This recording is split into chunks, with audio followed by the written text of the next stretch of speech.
Everyone is terrified that a shiny metal robot is going to walk into their office, pack up their desk, and take their job. But the data coming out of Wall Street right now tells a different story. Your physical job is likely safe for now. The actual threat is a shift in how the economy values human labor. OpenAI CEO Sam Altman recently stated that AI will cause massive deflation. This is an economic scenario where the cost of producing goods drops drastically, making money, the currency sitting in your bank account, vastly more valuable. But we are currently living in a bizarre paradox. National GDP is expanding and the stock market is hitting record highs, yet the middle class is experiencing an intense financial squeeze. Economic researchers are now calling this the AI middle income trap. Relying solely on a 9-to-5 salary creates a widening gap between your annual raises and the actual cost of staying in the middle class. Surviving this era requires looking past the fear of sudden unemployment. You need to understand exactly who gets to keep the newly created AI wealth and shift your focus from saving your job to protecting your purchasing power. National income is essentially split into two major buckets: labor income, which is the wages you get paid for your time, and capital income, which is the profits, dividends, and asset appreciation that goes to the owners.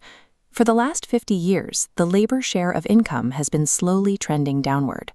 In the old industrial model, if a company wanted to increase its productivity, they had to build new physical factories and hire more humans.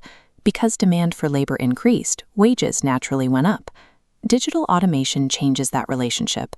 This year alone, the largest tech companies are pouring over $650 billion into physical AI infrastructure, specifically building out massive data centers and expanding energy grids.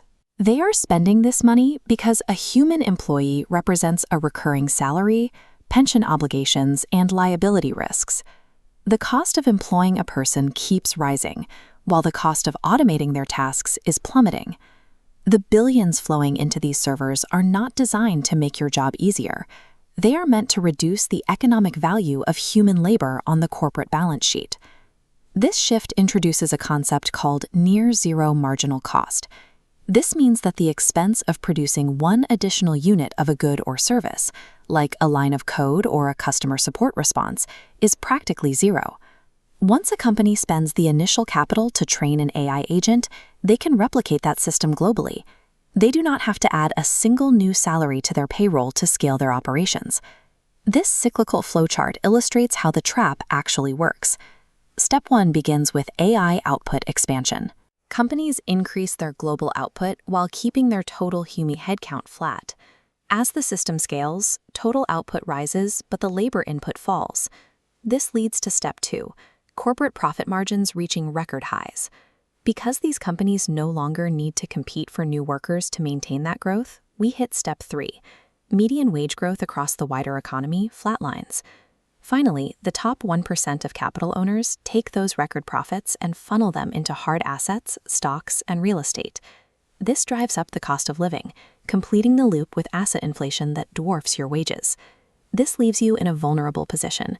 You might be sitting at your desk right now feeling safe because you still have a job, but your salary is frozen while the assets around you get more expensive. By simply keeping a job and expecting traditional raises, you are participating in a cycle that favors the growth of capital over the value of your time. Ownership status has become a more significant indicator of financial security than a job title. The wealthiest individuals are currently navigating this shift by hoarding equity in the physical manufacturing sector that powers the AI boom.